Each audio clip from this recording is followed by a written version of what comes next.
नमस्कार दोस्तों, स्वागत है आप सभी का हमारे YouTube चैनल मेमोरेबल पॉइंट में। आज के वीडियो में हम लोग लाए हैं सीटेट के लिए टॉप 30 हिंदी के क्वेश्चंस। तो बिना देर किए चलिए क्वेश्चन शुरू करते हैं। पहला क्वेश्चन है इसमें, एक से अधिक भाषाओं का प्रयोग क्या करता है? कक्षाई जटिलताओं को बढ़ावा देता है, शिक्षकों के लिए गहन समस्या है, संज्ञानात्मक विकास में सहायक है, किसी भी एक भाषा में निपुणता में बाधक है। तो यहाँ पे हम देखेंगे कि इसमें जो है पेडागोजी के भी क्वेश्चन होते हैं 15 और 15 जो है आपके सब्जेक्ट से रहेंगे। तो अगर पेडागोजी के क्वेश्चन सॉल्व करने का सबसे आसान ट्रिक ये है कि अगर क्वेश्चन पॉजिटिव में पूछा है तो पॉजिटिव आंसर होगा, अगर निगेटिव में पूछा है तो निगेटिव आंसर होगा। यहाँ पे जो है पॉजिटिव क्वेश्चन है तो संज्ञानात्मक विकास में सहायक, ये जो है हमारा ये पॉजिटिव आंसर है, तो ये आंसर सही हो जाएगा। अगला क्वेश्चन देखते हैं, दृष्टिबाधित बच्चों को भाषा सिखाते समय क्या करना चाहिए? उन्हें कक्षा में अलग बैठाना चाहिए ताकि उन पर विशेष ध्यान दिया जा सके, गलत है। उन्हें विभिन्न भाषिक गतिविधियों में शामिल नहीं करना चाहिए, निगेटिव है, तो ये भी गलत होगा। कम पाठों वाली पाठ्य पुस्तक का निर्माण किया जाना चाहिए, ये भी जो है निगेटिव है। डी हमारा सही हो जाएगा क्योंकि अधिक से अधिक मौखिक भाषा का प्रयोग करना चाहिए, ये जो है पॉजिटिव आंसर है, तो हमारा डी ऑप्शन सही हो जाएगा। अगला क्वेश्चन देखते हैं, प्राथमिक स्तर पर भाषा की पाठ्य पुस्तकों में किस तरह की रचनाओं को स्थान दिया जाना चाहिए? तो यहाँ पे जो है विदेशी साहित्य की रचनाएं, तो ये नहीं होगा। ऐसी रचनाएं जो बच्चों को परिवेश से जुड़ी हो, बच्चों के परिवेश से जुड़ी हो और जिनमें भाषा की अलग अलग छटाएं हों, तो यही जो है हमारा आंसर हो जाएगा। तो आंसर हमारा बी सही हो जाएगा इसमें। अगला क्वेश्चन देखेंगे, निम्नलिखित में से कौन सा बच्चों का भाषिक क्षमता के आकलन का सबसे उचित तरीका है? तो यहाँ पे सबसे उचित तरीका है बादल, आसमान, चिड़िया, बच्चे आदि संज्ञा शब्दों का प्रयोग करते हुए एक कहानी लिखिए, तो हमारा यही ऑप्शन सही हो जाएगा, ए। अगला क्वेश्चन देखते हैं, बच्चों की मौखिक अभिव्यक्ति का विकास करने के लिए सबसे कम प्रभावी तरीका कौन सा है? सबसे कम प्रभावी तरीका पूछा है, यानी कि क्वेश्चन जो पूछा है वो निगेटिव में पूछा है, तो इसका जो आंसर हो जाएगा हमारा व्याकरण आधारित संरचना अभ्यास। अगला क्वेश्चन देखेंगे, निम्नलिखित में से कौन सा द्वितीय भाषा शिक्षण का उद्देश्य नहीं है? यहाँ भी हमारा जो क्वेश्चन है वो निगेटिव में पूछा है, ऑप्शन जो होगा हमारा वो निगेटिव ही होगा। तो विभिन्न क्षेत्रों स्थितियों में हिंदी की विभिन्न प्रयुक्तियों को समझने की योग्यता का विकास, पॉजिटिव है, तो ये नहीं होगा। हिंदी के व्याकरणिक नियमों को कंठस्थ करना, ये जो है निगेटिव है, कंठस्थ करना, तो ऑप्शन हमारा बी सही जवाब हो जाएगा। अगला क्वेश्चन है, भाषा सीखने के लिए कौन सा कारक सर्वाधिक महत्वपूर्ण है? तो इसमें सर्वाधिक महत्वपूर्ण जो कारक है वो हो जाएगा समृद्ध भाषिक वातावरण। अगला क्वेश्चन देखते हैं, हिंदी भाषा का मूल्यांकन करते समय आप सबसे ज्यादा किसे महत्व देंगे? तो सबसे ज्यादा महत्व आप इसमें जो है देंगे सीखने की क्षमता का आकलन, ऑप्शन ए हमारा सही हो जाएगा। अगला क्वेश्चन है, एक बहुभाषिक कक्षा में आप किसे सबसे कम महत्व देंगे?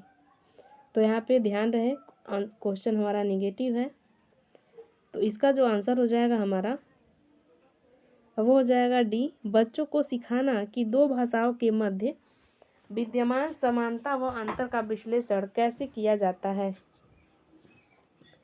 अगला क्वेश्चन, भाषा की पाठ्य पुस्तक का निर्माण करते समय सबसे कम महत्वपूर्ण बिंदु है। सबसे कम महत्वपूर्ण पूछा है, यानी कि निगेटिव पूछा है, तो 40 का हमारा आंसर हो जाएगा पाठों की संख्या। अगला क्वेश्चन है, बहुभाषिकता। बहुभाषिकता क्या है? भाषाई समृद्धि को खतरे में डालती है, गलत। भाषा सीखने में बाधा उत्पन्न करती है, गलत। भाषा सीखने में एक महत्वपूर्ण संसाधन है, पॉजिटिव है। आंसर हमारा सही हो जाएगा सी। अगला क्वेश्चन होगा, भाषा विद्यालय में ही सीखी जाती है, गलत हो जाएगा। एक नियमबद्ध व्यवस्था है, सही है। ऑप्शन हमारा बी सही हो जाएगा। अगला है, बच्चे विद्यालय आने से पहले अपनी भाषा की नियमबद्ध व्यवस्था की व्यवहारिक कुशलता के साथ आते हैं। ऑप्शन ए हमारा सही हो जाएगा। अगला क्वेश्चन है, भाषा अर्जन और भाषा अधिगम के संदर्भ में कौन सा कथन सही नहीं है? निगेटिव क्वेश्चन पूछा है। यहाँ पे ऑप्शन जो हमारा हो जाएगा, भाषा अधिगम प्रयासपूर्ण होता है, तो ये जो है सही नहीं है। अगला क्वेश्चन देखेंगे हम। मंदिरा पहली कक्षा में पढ़ती है और वह मुझे आम बहुत अच्छा लगता है, मैं थक गई आदि वाक्यों का प्रयोग करती है। मंदिरा केवल सर्वनाम का प्रयोग कर जानती है, केवल लिंग की दृष्टि से ही सर्वनाम का समुचित प्रयोग करना जानती है, केवल मैं वाले वाक्य ही बोल सकती है, लिंग वचन क्रिया आदि की दृष्टि से सर्वनाम का प्रयोग करना जानती है। इसका जो हमारा सही जवाब हो जाएगा वो हो जाएगा डी, क्योंकि यहाँ पे मुझे आम बहुत अच्छा लगता है, मैं थक गई, तो यहाँ पे लिंग और वचन क्रिया आदि की दृष्टि से सर्वनाम का प्रयोग करना जानती है। अगला क्वेश्चन है, कविता को पढ़कर निम्नलिखित प्रश्नों में सबसे उचित विकल्प चुनिए। आप इसको जो है देख लीजिएगा, कविता क्या है। क्वेश्चन देखते हैं। हरा भरा जीवन का अर्थ है, हरा भरा जीवन का अर्थ है खुशियों से परिपूर्ण जीवन। अगला क्वेश्चन है, कौन सी चीजें बाहर लेकर आती हैं? कौन सी चीजें बाहर लेकर आती हैं? तो ऑप्शन हमारा हो जाएगा सी, समस्त प्राकृतिक उपादान। नेक्स्ट क्वेश्चन है, कवि ने सृष्टि का उपहार किसे कहा है? कवि ने सृष्टि का उपहार प्राकृतिक सुंदरता और उससे उत्पन्न होने वाली खुशी को कहा है, सृष्टि का उपहार। अगला क्वेश्चन है, कवि यह संदेश देना चाहता है कि, क्या संदेश देना चाहता है? जीवन में सब बेकार है, गलत। पर्यावरण संरक्षण में ही जीवन संभव है, सही बात है। ऑप्शन हमारा बी सही हो जाएगा। अगला क्वेश्चन देखेंगे। जग से तुम हो और तुमसे है प्यारा संसार। पंक्ति के माध्यम से कवि कहना चाहता है कि व्यक्ति और संसार दोनों का अस्तित्व एक दूसरे पर निर्भर करता है। सही जवाब हमारा ए हो जाएगा।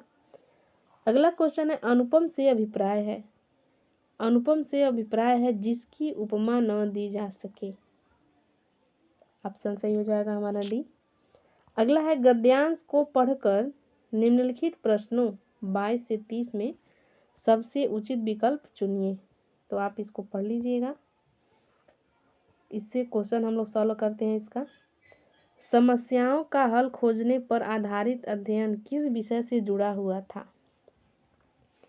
इसका जो आंसर हो जाएगा हमारा, समस्याओं का हल खोजने पर आधारित अध्ययन, तो ये हो जाएगा हमारा बी हो जाएगा, गणित से जुड़ा हुआ था। किन बच्चों ने सवाल हल करने में मौखिक गणना का ज्यादा प्रयोग किया? मौखिक गणना का ज्यादा प्रयोग उन्होंने किया जो दुकानदारी करते थे। आप देखते होंगे, जब भी आप दुकान पे जाते होंगे तो लोग जो है ऐसे ही काउंट कर लेते हैं कि कितना आपका पैसा जो है रिटर्न करना है, कितना जो है आप उन्हें देंगे। अगला है, अनुच्छेद के आधार पर कहा जा सकता है कि बच्चे रोजमर्रा के जीवन में काम आने वाली क्षमताओं को स्वतः ही हासिल कर लेते हैं। तो इसका जो है यही ऑप्शन सही हो जाएगा, ए। अगला क्वेश्चन है, दुकानदार बच्चे हिसाब लगाने में प्रायः गलती नहीं करते क्योंकि गलती का असर उनके काम पर पड़ता है। अगला क्वेश्चन है, जो दक्षताएं हमारे दैनिक जीवन में काम नहीं आती उनमें हमारा प्रदर्शन खराब अच्छा होता रहता है। ऑप्शन ए हमारा सही हो जाएगा। अगला क्वेश्चन है, अनुच्छेद के आधार पर बताइए कि सामाजिक व सांस्कृतिक परिवेश ज्ञान को, तो इसका जो सही जवाब हो जाएगा हमारा बी हो जाएगा, बनाने में मदद भी करता है और उसे संकुचित सीमित भी कर सकता है। अगला क्वेश्चन है, इक प्रत्यय का उदाहरण है, यानी कि कौन से शब्द में इक प्रत्यय लगा हुआ है। तो सबसे पहले यही लगा हुआ है सांस्कृतिक। अगला क्वेश्चन है, मनगढ़ंत का अर्थ है। मनगढ़ंत का अर्थ क्या है। तो 59 का हमारा हो जाएगा मन ही मन हिसाब लगाना। नेक्स्ट क्वेश्चन है, संयुक्त क्रिया का उदाहरण है। 60 का जो हमारा आंसर हो जाएगा डी हो जाएगा, अध्ययन किया गया। तो ये जो है हिंदी के हम लोगों ने 30 क्वेश्चन जो है इस वीडियो में सॉल्व किए हैं। तो आप लोग देखिएगा, बताइएगा कमेंट करके वीडियो कैसी लगी। लाइक शेयर जरूर करिएगा। चैनल पे नए हैं तो सब्सक्राइब कर दीजिएगा। मिलते हैं अगले वीडियो में, तब तक के लिए नमस्कार। खुश रहिए और अपना ख्याल रखिए। धन्यवाद।